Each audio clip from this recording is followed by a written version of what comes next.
next upcoming lessons, I'm going to talk about some ideas about tying chords together. That's basically the principle about what I do, tying chords together and coming up with lead lines.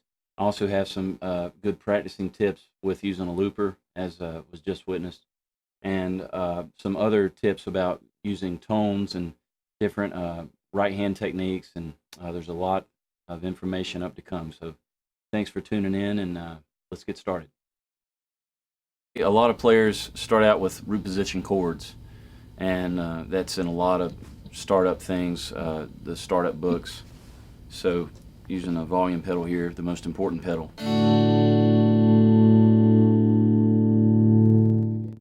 With root position chords,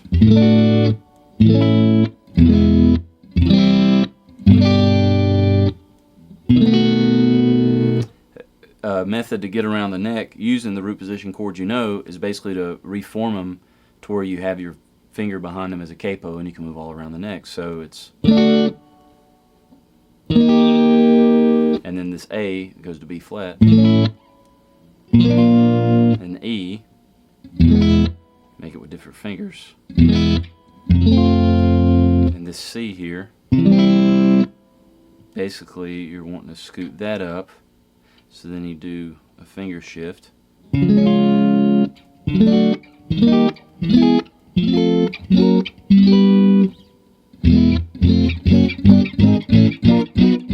So basically, all these chords in root position terminology, they can just be moved around.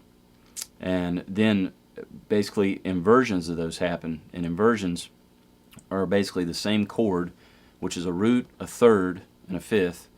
The third can be major or minor. And those are just moved around in order. So for instance, I'm going to keep everything in G to be simple. Here's the root position G that everybody probably knows. And then we're doing a bar chord G. So to talk about this, let's first break this down. We only have 3 notes in this chord, and they're repeated a lot.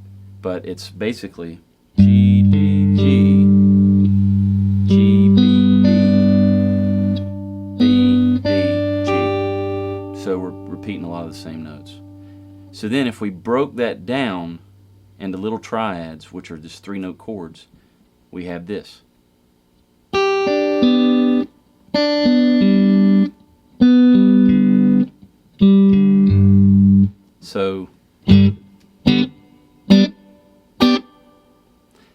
So now let's do an inversion off the first 3 strings.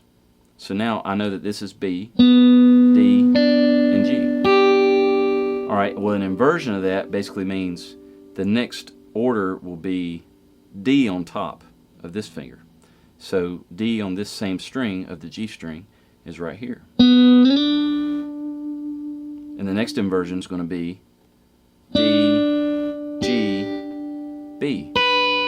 This shape might look familiar because this is just like the root position D chord. So that shape is being recycled, reused. So then you have this chord, and you have an inversion of the chord up here, and then you have an inversion of the chord one more time. So we were at B, now we're at D, and now we're going to G, and that's at the 12th fret. So the same 3 notes in different order, in inverted order. So basically, once the guitar goes from the nut to the 12th fret, it repeats itself. The patterns you learn from the nut to the 12th fret are the same exact patterns from the 12th fret beyond. So basically, once you have it mastered from here to here, you already know these as well because you're just starting over. So basically, doing inversions is a good exercise, and we're still in the key of G. Now let's move up a string each. So now in the G chord, I'm doing the next sequence of 3 strings up. So now it's these guys. So now here's this. So that's G, B, D. So the next inversion on these strings is B, D, G. And the next inversion of that is right here. These strings here on the 12th fret, either open or on the 12th fret. This is the same order. B, G, D. So now we have. Now let's go back to the G bar chord and break these down. The next group of notes we have, that looks familiar to root position people that know an E chord because that's exactly what that is. But you're using your first finger capo. So it's these guys. Now the next group of notes, D, G, B, can be found here. This shape might look familiar from people that already know the C root position shape back here. So now G, B, D. And now we're going beyond the 12th fret to find the next inversion. Here is B, and then D and G. So to recap,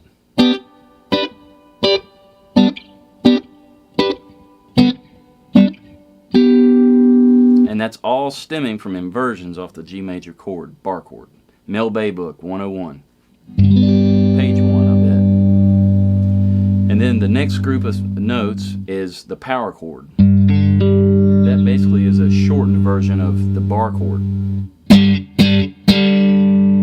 So now we have G, D, and another G. Then we have the next inversion, B, D, and G. And then we have this guy here, which is And this shape is just like the E root position shape. You have 2 with 1 behind. You have the 3rd behind. And we only went beyond the 12th fret for that 1 inversion on this string sequence here. And basically, once you learn the 3 steps, the 3 inversions on that bar chord, basically do that in every key. So to recap,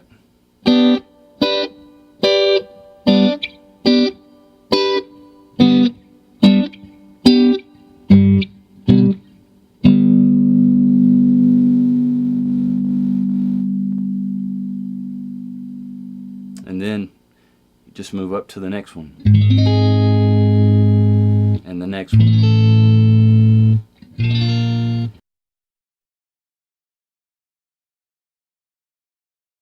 So now, after you know the inversions of chords, and you're wanting to link these chords together and have some solo ideas or some passing tone ideas, it's good to know all the notes all over the fretboard.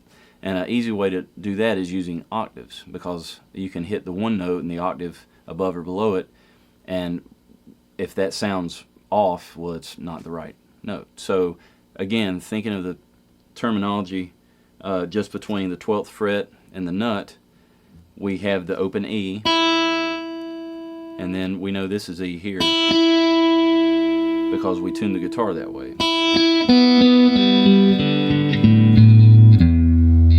So open E, here's an E, here's an E, here's an E, here's an E, here's an E, here's an E, here's an E.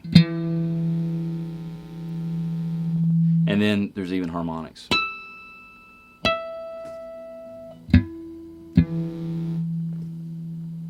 So to use octaves to find them even quicker, and then we have this. And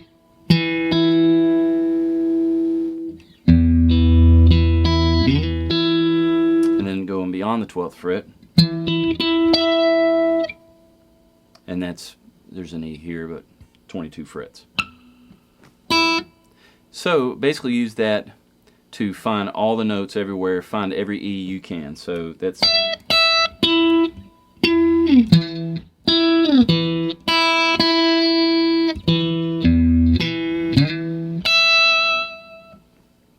seems pretty simple. A good way to do that is just to break it up and have it be challenging. Let's go back to the key of G about inversions, and let's try and break those up and get some little voice leading licks out of that. So we're armed with this. We're also armed with this. That's the root position chord. This is the bar chord. So just moving some strings around, you can actually get rockabilly type licks. So this inversion, the next group up from the E string, and this. Remember those? So all that is little 2-note shapes.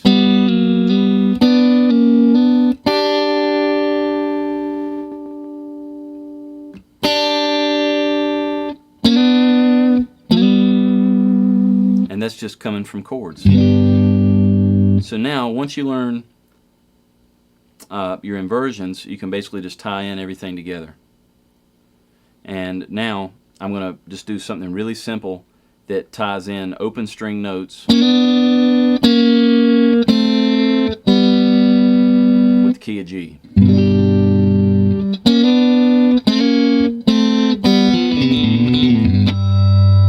So now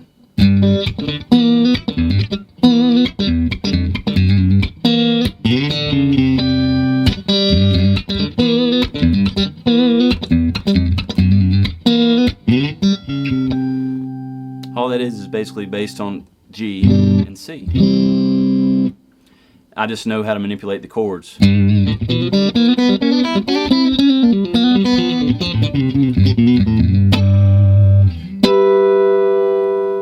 it's basically just all based out on outlining chords.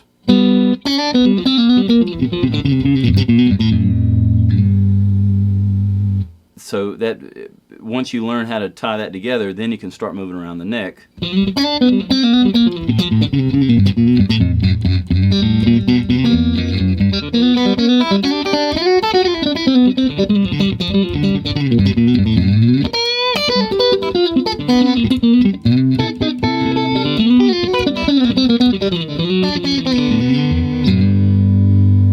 And that's just basically a 12-bar blues progression with G, C, and D. And I just tied in all the inversions I knew for G. And then C, if you do your homework, you'll find another C here, and you'll find another one here, which, guess what? This is the C bar chord. And then you got the D bar chord, and you got this one, and you got this one. So that's just 3 shapes, a 1-4-5 progression. And then you can get into some right hand techniques, which I can go into depth in a little later.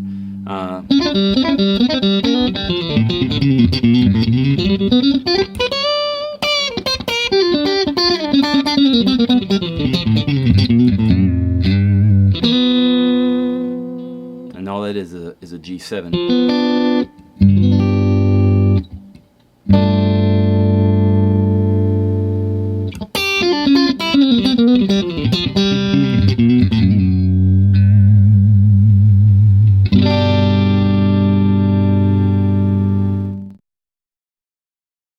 Starting to focus on outlining chords. A good way to do that is to learn a couple scales. Everybody knows major scales, I'm hoping, at this point. So just or an open way to do it. And then everybody knows the Angus Young pentatonic minor thing, right? So a good way to blend it for like the country thing is to use open string sequences, which in the key of G, B, G, and D are in the key, those open strings for sure. And then E is a 6, that'll work. A is a 2nd, that'll work. So basically there's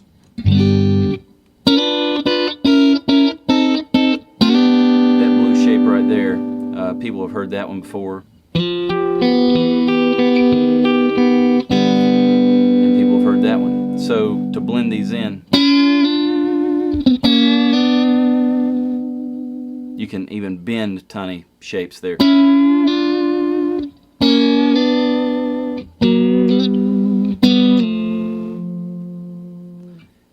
So now we're going to use some open string things and some pentatonic and some major.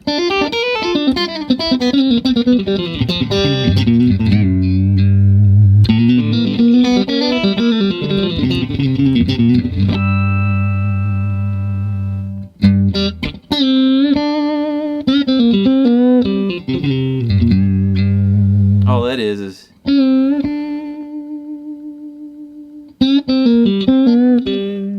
the thing for country and blues music is to substitute thirds to make it major or minor.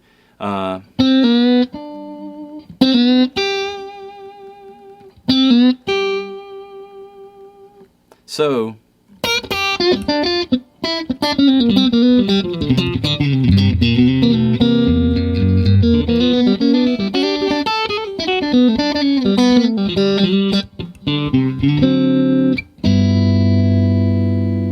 and all that is just basically outlining a G chord, one, and then 1, 4, 5.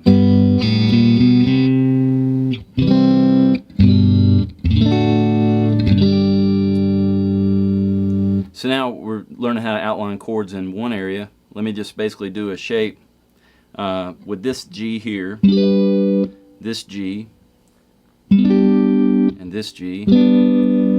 So we have the inversions on these strings.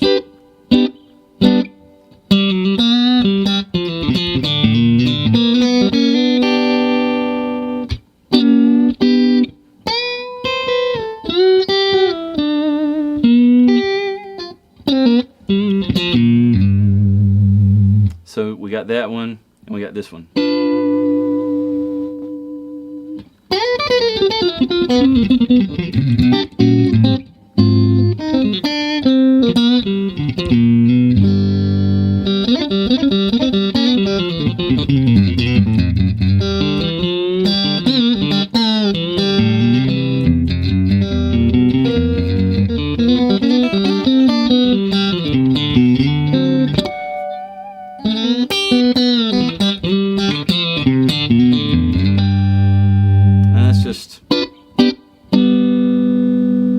Simple, actually. It's just getting some fluidity to where you know where it's at.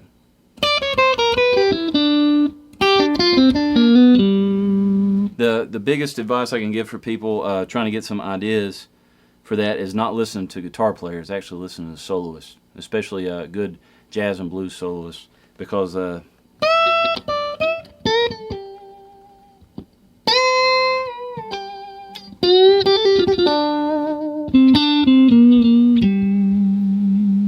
you know, if people were doing all kinds of shredding and stuff, you'd never go see a guy singing that was shredding and it sounded like he was talking in tongues or something, you know.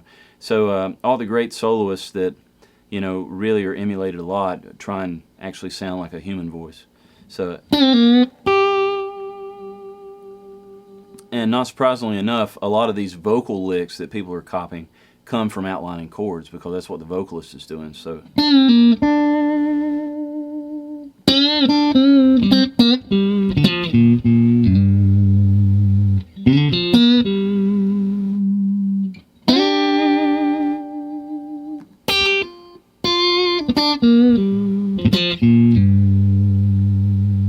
And then, you know, up here in this inversion,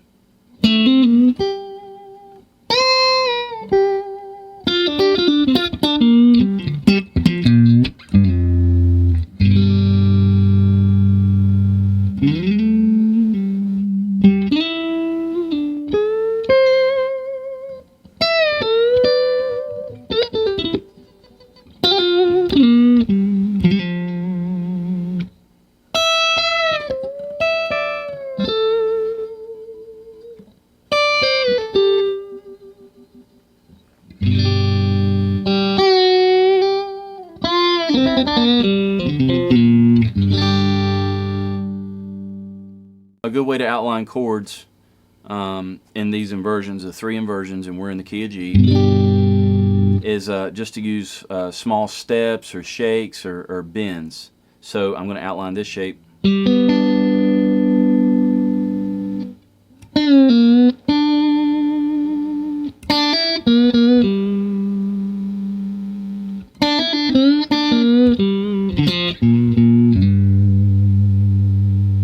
next shape.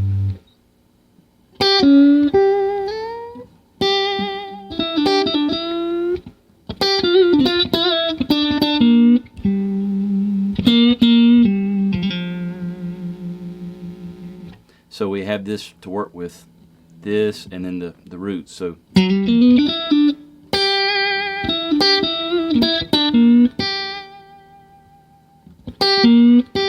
there's that substituting thirds thing, major minor thirds. Skipping a string in between here. And then here in this shape,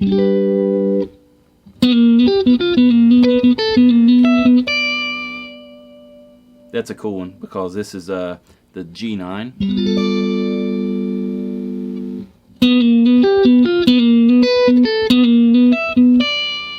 That's a good little picking exercise too.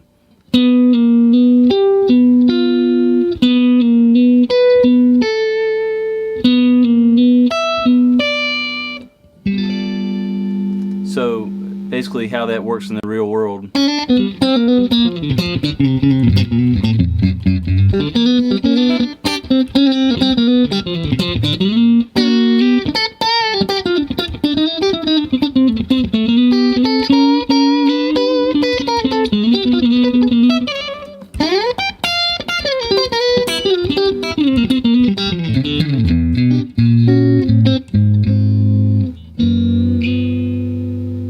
Tying 3 shapes together. You can get fancy or you can do something really melodic. But basically, solos just outline chords. You know, great soloists like Martin Knopfler, David Gilmour, they tend to do it a little slower, but doing something slower and putting feel, that's just as difficult as blazing through a bunch of crazy stuff, especially depending on the setting and depending on if you're a featured thing, a featured instrument in a passage, for instance. So basically, that's it for inversions for now.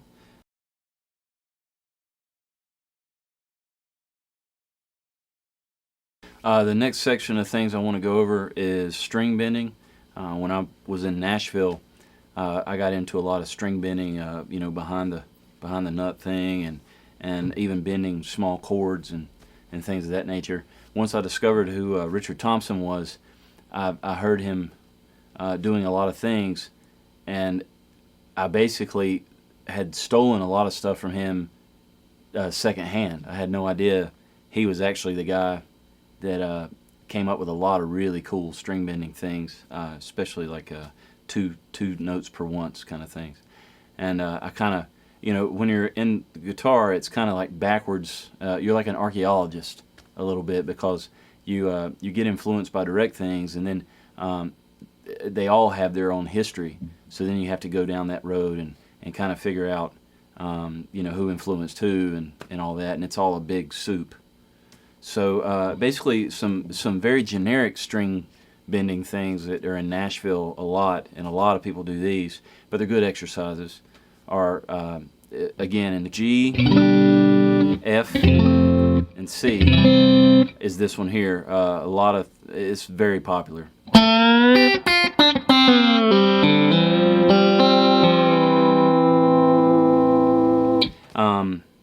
A lot of people do that one too, and then you can either even do that chord that way,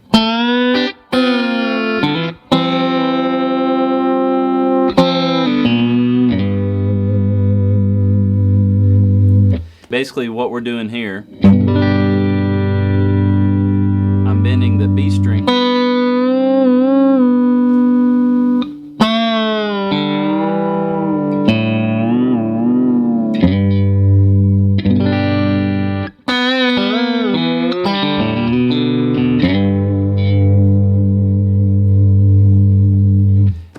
so basically I'm just taking root position.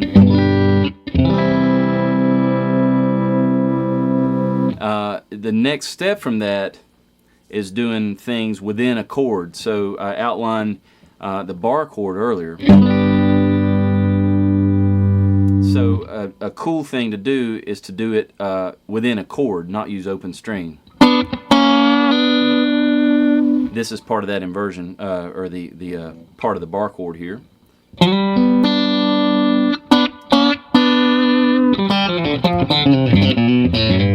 kind of lick, you know. So that's just two strings at once, just a slight little bend. So you're bending up, and then you release and slide in. So it happens really quick to be effective. Then you release and slide in.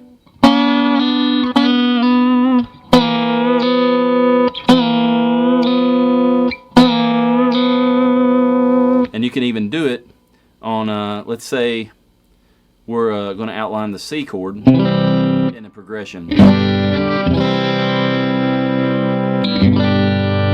Well, here is the C chord here. There's C and there's E. So if you bend these up, you can keep them in tune by bending the C up to a D. And then when you hold them both, it's really hard to do a whole step for each, so it winds up being a minor pattern, which is in the key of, you know, like a G, if you're using a natural seventh, an F. So, and basically all that was is I bent this C and the E up to D and F.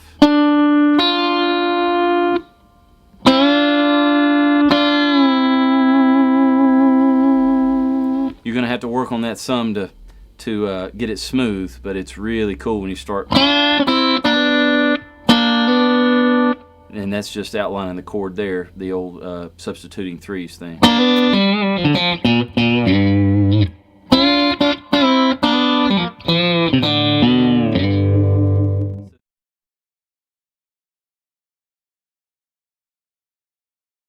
So then you can blend some of the fretted bends with some of the behind the nut bends. And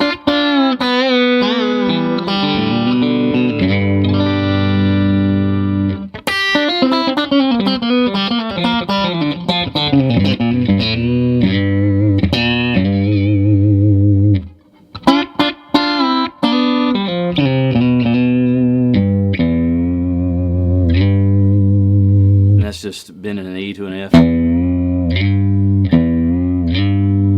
And then when you release it, you're sliding into the G, just like when you bend up this, you release it and slide up.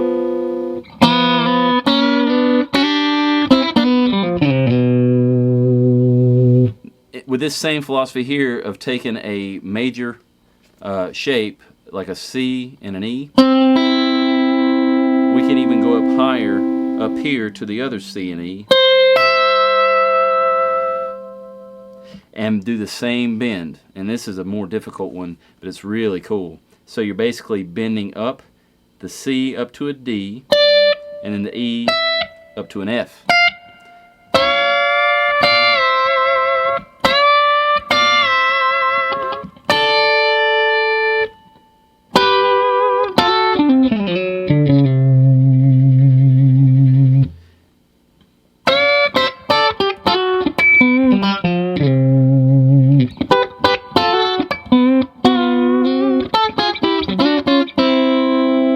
I'm outlining D basically there. Off of this chord, and this, and this. Inversions of D.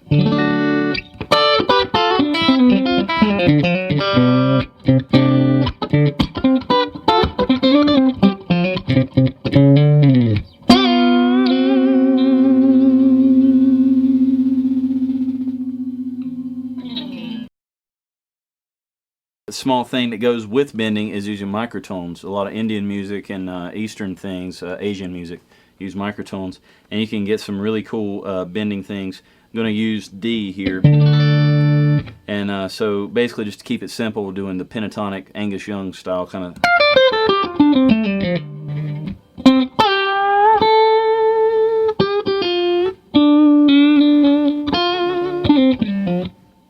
You know, that kind of thing. So I'm just basically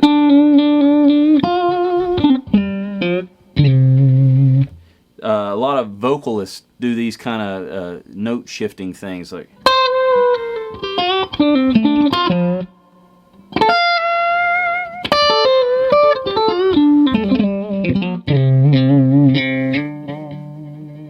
a lot of you know, right behind the note and slide in kind of things, a lot like those bends I went over earlier. The flat 5 one's a really cool one. So the flat 5 of this would be A, flat, A and A flat, the 5 and the flat 5 respectively. So.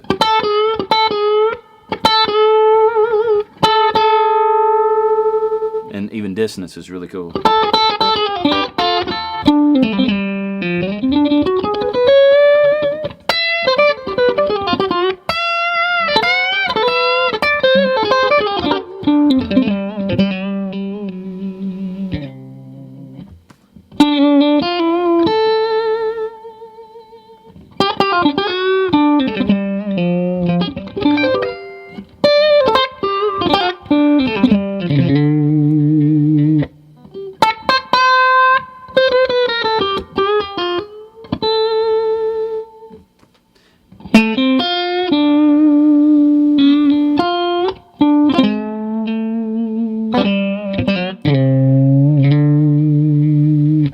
Basically just outline,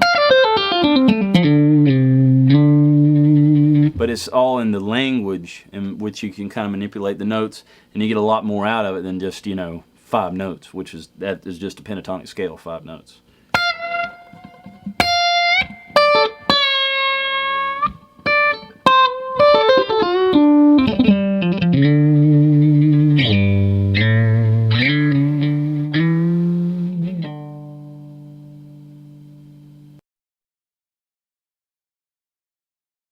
Now I'm going to focus on the right hand. Primarily my style is a mix of Travis picking with other picking techniques, and Travis picking is a big part of what I do. So I want to go over that, and basically let's just start something really simple because it's all right hand. So I'm going to do something really simple with the left hand. I'm just going to do a regular C chord. The key to Travis picking is thumb first, thumb middle. Thumb first, thumb middle. So the trick with this, using the C chord as an example, is skipping the string in between. So it's going to be the 5th string and the 3rd string. Thumb first. When you do that, your thumb is poised to hit this string you skipped.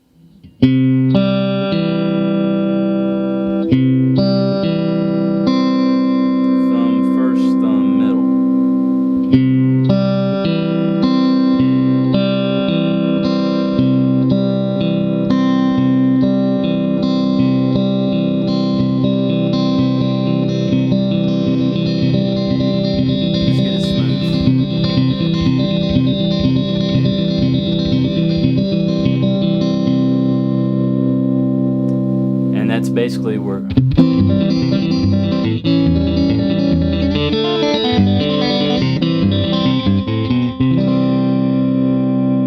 that whole thing comes from. Thumb first, thumb middle. It's actually a pretty easy thing to grasp.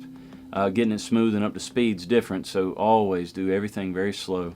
That's definitely to get started with the right hand. That's a great technique. Merle Travis started that. Chet Atkins basically took it and ran a field goal with it. I'm a big Chet fan as well. So a good way to practice that is basically to kind of zone out and maybe even turn on the TV, have the sound off, and just sit there and, thumb first, thumb middle, and just the C chord's good. Once you get that, another good practice technique with the Travis picking is to accent beats. So if you're thinking 1, 2, 3, 4, 1, 2, 3, 4, do the beats 1, 1,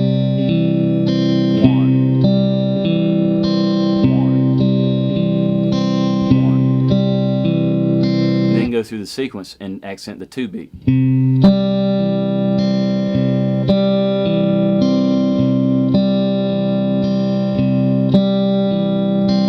Accent the 3 beat.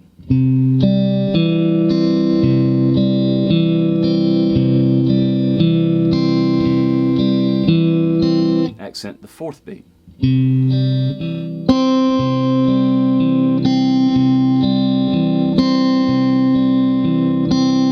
And then get to where you can do it with some little bit of speed, and it's a fun exercise, going all the way from beats 1 through 4 and then work yourself backwards. It's kind of like it's challenging to get there.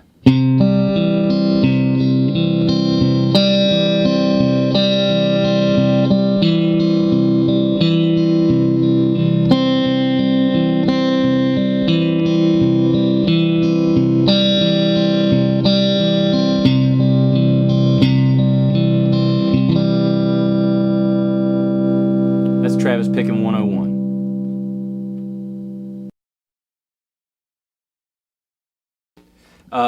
Using a looper when you practice is another great tool. It really helped me when I first got it. I actually have 2 loopers. I've got a boomerang that I like with my electric rig.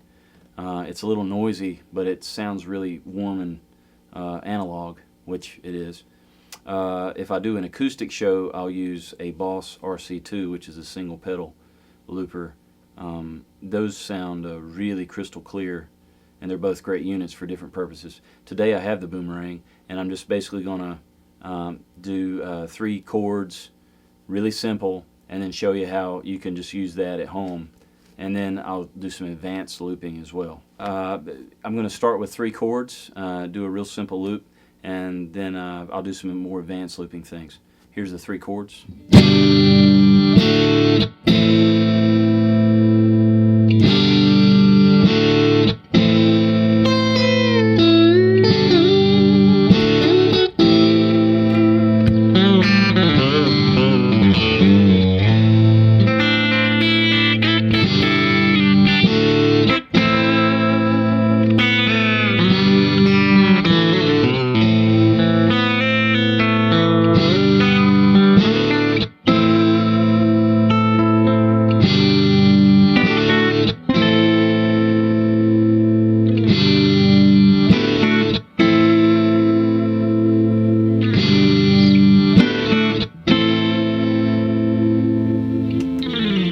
about the boomerang is you can roll the volume off while you're doing loops. And you can also do some stacking and stuff. So basically, you can even work on harmony parts, like say, you know,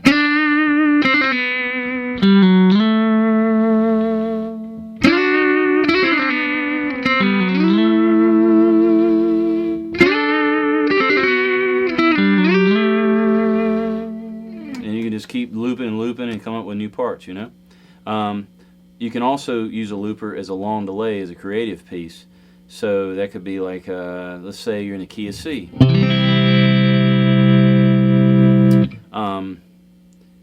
And you can do a long loop.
Something else I want to focus on today, after I've focused on the right hand and the Travis picking, was rolls, and to incorporate that in an exercise that's actually sounds pretty cool. Basically, I'm doing an E major scale, starting here, 9th fret, G string.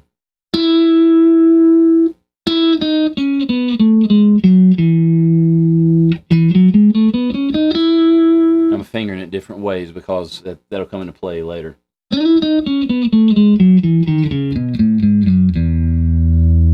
Pretty basic.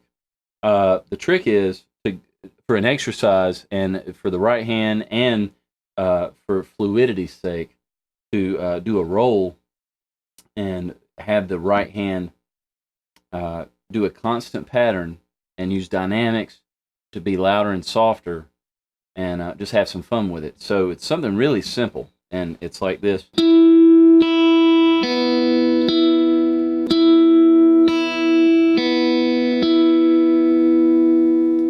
So basically, this is the pattern.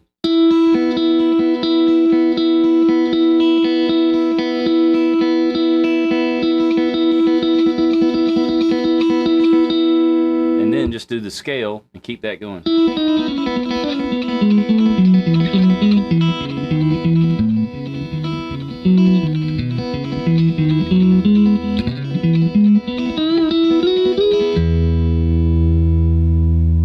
I'm doing string skipping as well in there, and that's kind of difficult to do because I'm in standard tuning. So if you make a mistake, you'll hear either the G string or the D string, which wouldn't sound pretty in a diatonic exercise. So.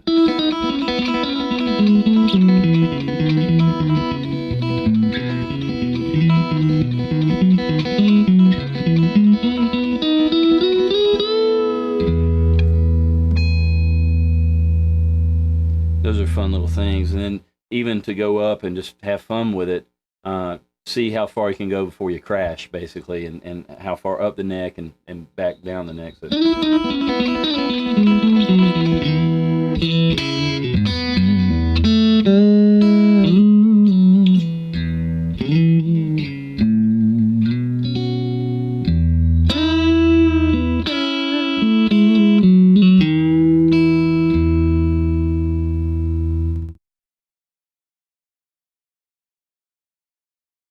Something else I want to also cover is rhythm, and that's something that's totally overlooked for players. They're so bent on playing fancy stuff. So basically, a good philosophy that I kind of stumbled across, and good rhythm players kind of treat their right hand as a drum. So basically, like I'll put it in the fourth position, no hum, and we'll basically treat the lower strings as a kick drum, and the treble strings as a snare.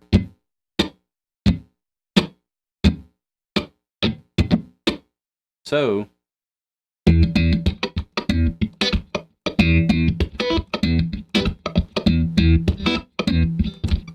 all I'm doing is basically just hitting the string.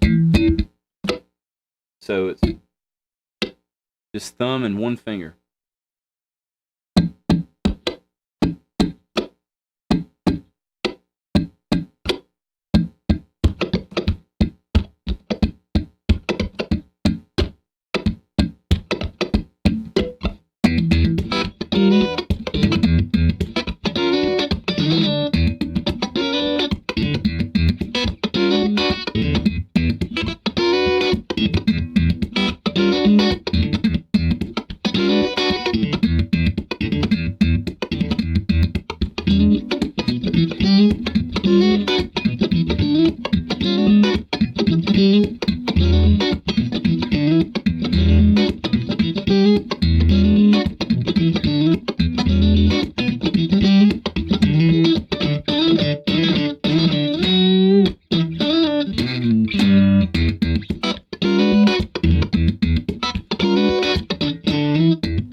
All it is like a drummer.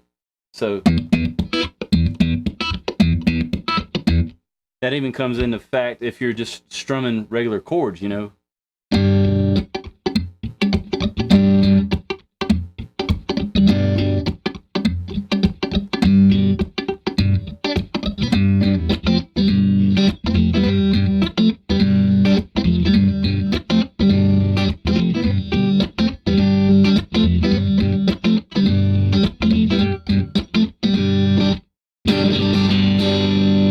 You can accent by doing finger rolls.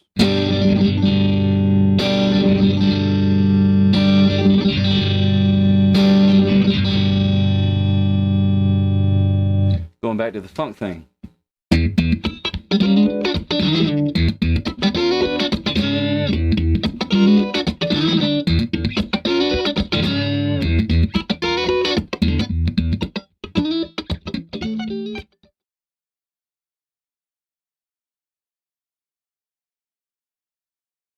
I file down my thumb pick really small. Basically, it's a standard Herco. I use an extra heavy gauge, and I file it down to that size, to where it's like this. It barely sticks out. In philosophy, it's kind of like, you know, if I didn't have a pick at all and I just wanted to use my finger, it looks kind of like this. So, you know, a lot of people that don't play with a pick, if they're strumming an acoustic or something, they'll just put these two guys together. Well, I wanted my Herco to kind of look like that, so I filed it down. So if I'm wanting to do something without a pick, I'll use more volume. I'll turn my volume pedal up, and I will dig in and just basically do the same thumb first, thumb middle thing. Thumb picks, for me, increase speed. They also have a mid-range tone that is not as pleasing as all fingers. So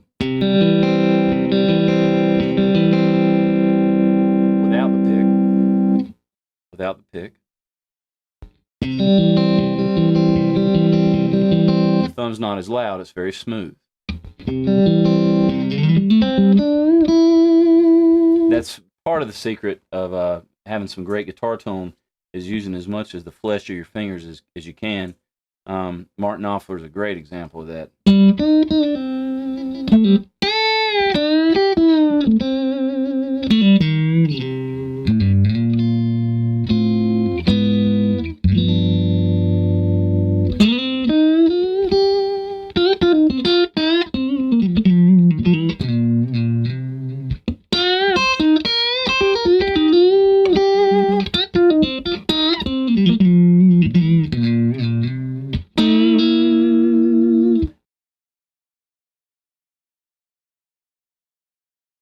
For those of you wondering, I'm playing on a Strat.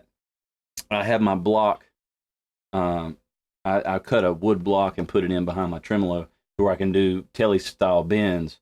I've got 2 Strats. One is set up to where I can use the tremolo. This one I can do the the behind the string things, and everything stays pretty much in tune.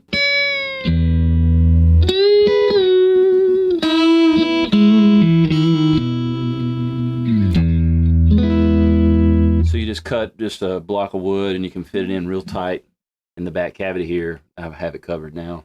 But that way, I love the sound of a Strat. It has so many colors in it. And also the way you play on a Strat, because of where the pickups are, you can get so many tones out of it. The classic Strat sounds are the 2 and 4 position because they're hum canceling. But I like the trebly ones too, like.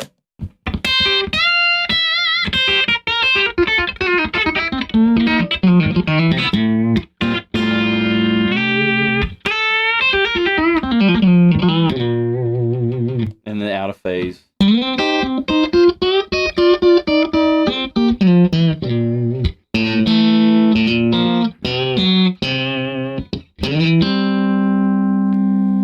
This is a great solo one, the middle position.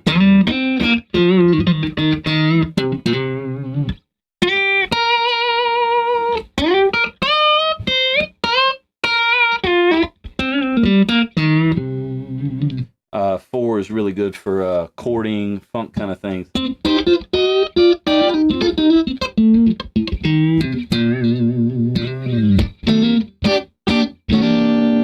And this is really good for comping and some really throaty leads.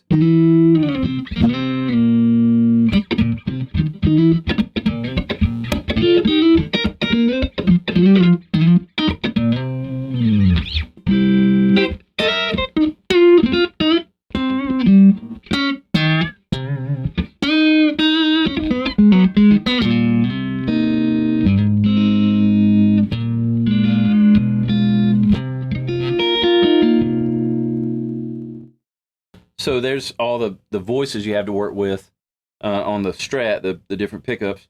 And then depending on where you play on the string, you can get different sounds too. The lowest tone I have is on this neck pickup here, but if I play way back here, I can get all kind of...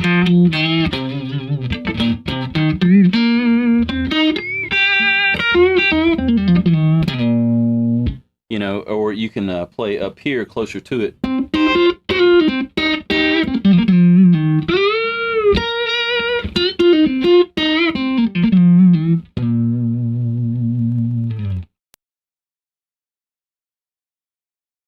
What I'm thinking of when I'm using one capo is root position chords still aren't affected, so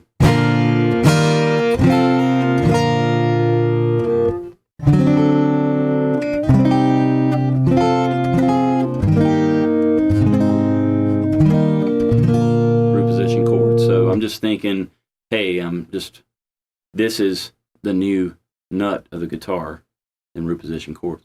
But if I'm doing stuff in open tunings, instead of, if I'm playing live, a lot of times I won't do as many altered tunings because it's, to keeping a guitar in tune live and switching between all those altered tunings with one guitar is kind of a pain. So that's why I actually like doing different partial capos, because you can get different sounding things and open chords without manipulating the strings and having tuning problems. So for instance here, I kept a full capo on the 3rd fret, and now I got this 3-stringer upside down, so I'm skipping the 1st string, it's back here. Then I'm on E, C, G, and then I'm back here again, C, and G. So basically here is a C chord, 5-string through 1. And then I got my 5 in the bass, G. And then I'll just do a blues thing, and I'm going to mix some blues scales. And, the typical blues scale type things, the pentatonic box that all the guitar players know, So if I had my C bar chord, Mill Bay Book 101, and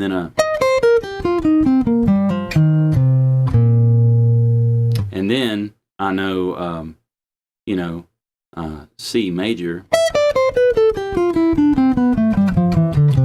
then I can obviously do a flat 7 there, which would be, you know, I could think of F in that. So that would be, you know, C mixolydian. So, right? So, and then you can do borrow just everything. And blues also, you know, has a flat 3 and a major 3. So,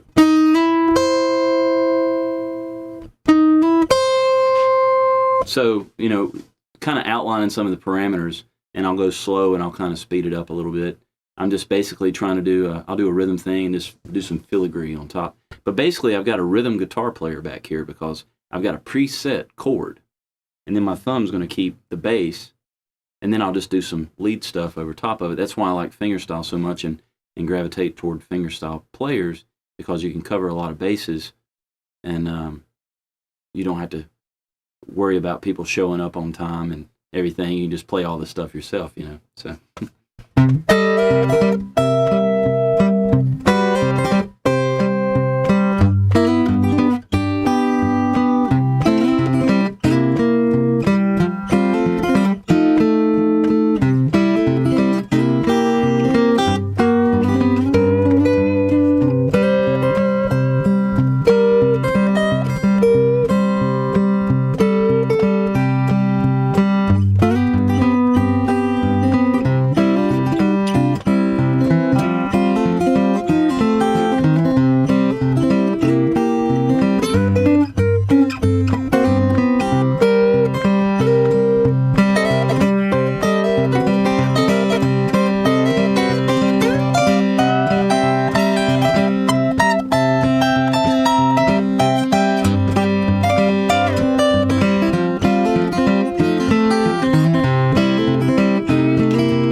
And that's just a little improv thing you can do, because basically you can just learn your inversions throughout the neck and kind of link them, and the creativity comes in the way you link them. You know, I have no idea what I'm going to do. I just know I see chords and I know shapes, and you can use those with double stops like.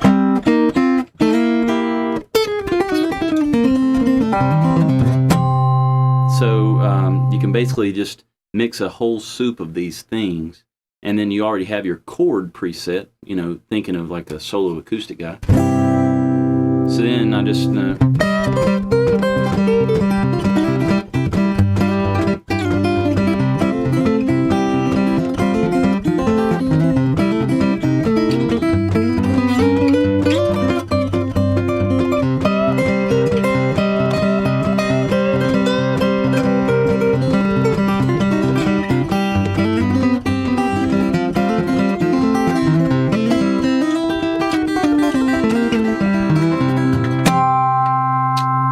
same thing, maybe a few different chords in there, you know, but you can basically see shapes.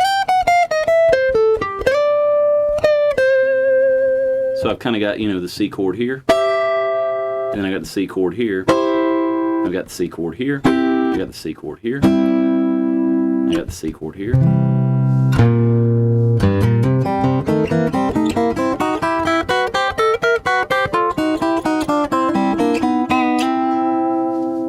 So it's just basically a matter of linking those around, you know.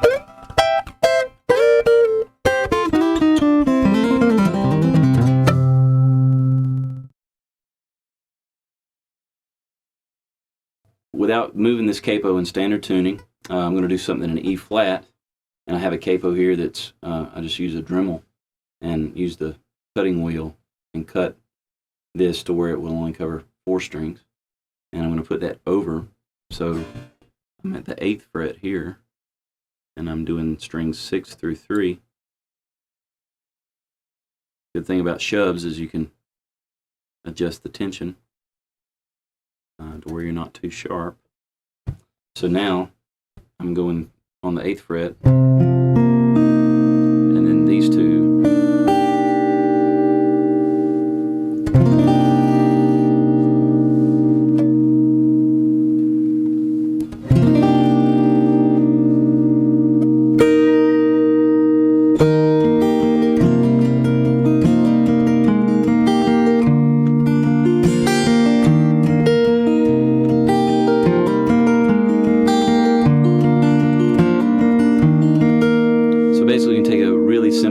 Chord shape, you know, like if I was fully capoed here on the 8th fret, it would be a really simple progression where, you know, if you're in the key of E flat, it would be the 1 chord, and then the 6th chord, and then the 4 chord beneath, and then the D chord, the 5 chord. But I'm not fully capoed here, so I have basically it's like an E flat. And then I have the major 7 here with D. And then I have the 3rd ringing on top. So it's kind of so you can basically take a really simple chord progression, but when you have some open sus type strings ringing out, it'll just dress up something. And you can also affect the tone of it by, I sometimes want to get a more earthy tone, so I'll take the thumb pick off and just park it here where it's out of the way, but I can still grab it in performance.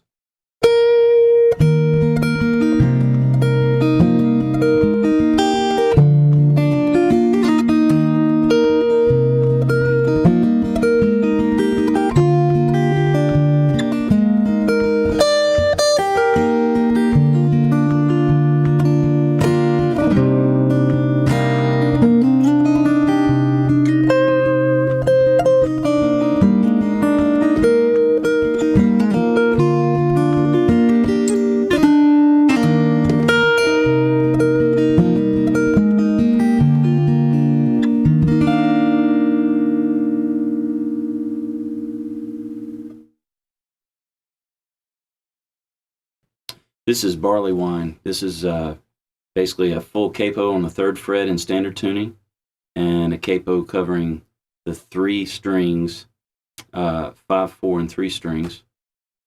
So you can fret behind here.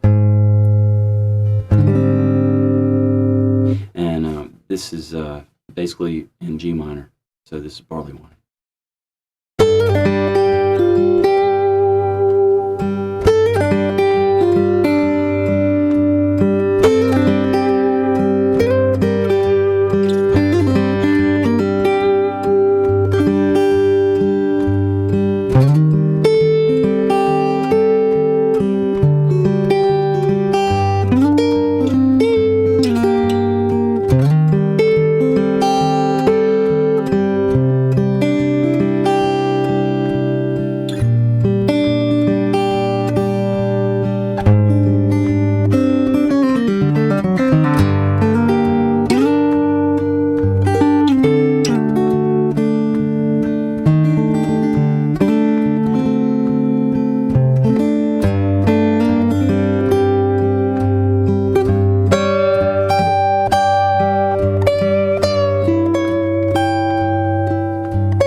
This is in the same key as Barleywine as far as where the capos are, because there's no 3rd. So it's basically spelled out G, D, and C are all the notes available. Where Barleywine was in G minor, here's the 3rd. And I used that in the piece.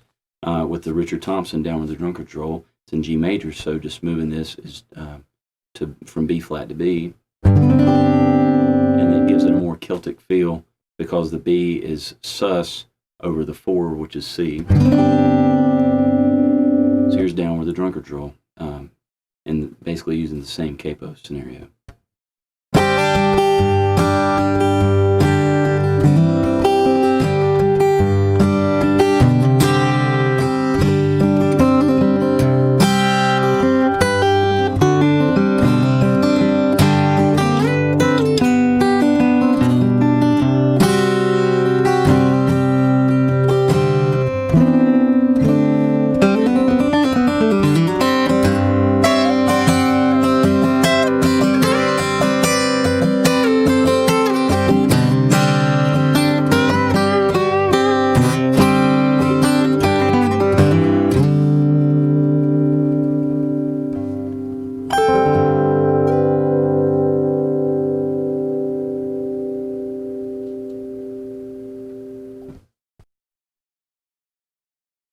Also, to get some cool ideas, I'm still in standard tuning, and I had this song that's going to be on my upcoming full-length CD called Treeline. This is timing, and I wanted an island feel. So basically, in the sus4 realm, like I did earlier with Barleywine and Down Where the Drunkards Roll, I switched everything down 2 frets each. So now I'm in standard tuning, full capo on 1st fret, and then the sus4 is kind of how I refer to it, capo that does 3 strings on the 3rd fret. So if I spelled it out, it would be F, then C, F, B flat, and then C and F here. And I had this song that would really, it's kind of a cool little thing, and I'll do it in its entirety in a bit, but just for sake now, I got into prepared guitar early on, and the purpose of this video is to kind of remind you of things you might have forgotten, or to introduce you to things that you don't know about yet. There's some brilliant people that do prepared music, and they use different instruments like banjo, piano, guitar, and basically you can manipulate the strings, putting paper clips in them. Alligator clips from like multi-testers you can get at Radio Shack, or this is just a regular old leather shoestring. You can get leather shoestrings cheap, and it just, depending on where you put it, changes the tone. So I'll kind of demonstrate that really quick. But I strummed that open sus chord, and then here it is again with the prepared guitar. So it's kind of a steel drum sound, and then I can change it around depending on my mood. And then you can even go in. You can turn it kind of sideways, so the top strings are affected up here, and the treble strings, or vice versa. So the treble strings would ring truer, and the bass strings would be more deadened.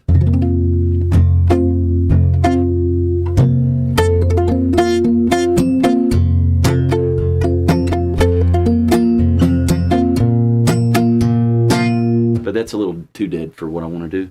So I want to kind of distribute the wealth a little bit. And I don't want to do it flat up against here because that's not very affected.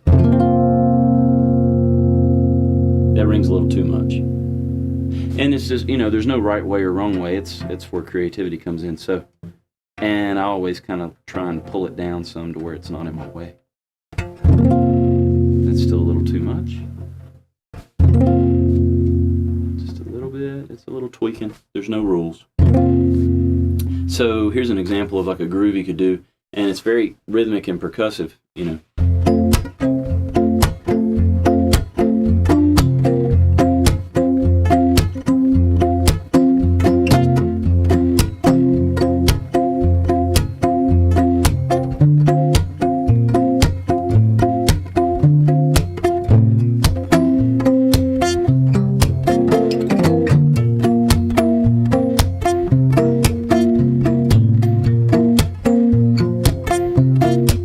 fretting behind.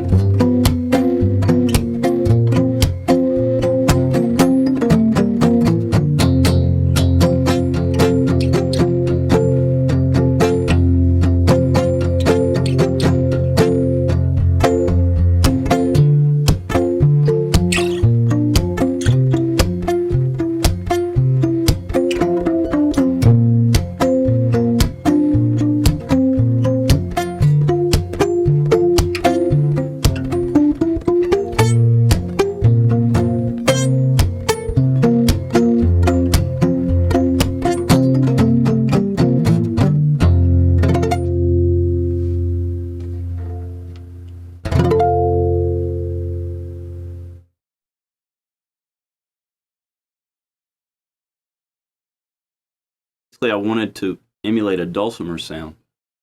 So instead of doing a traditional standard tuning, I wanted to have a one string that sounded like a drone string. So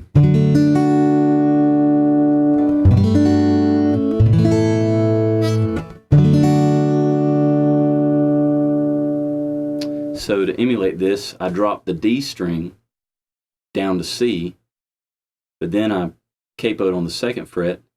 So if I use this D shape, I'm going to have an open D under it as well. So it's going to sound like a drone string.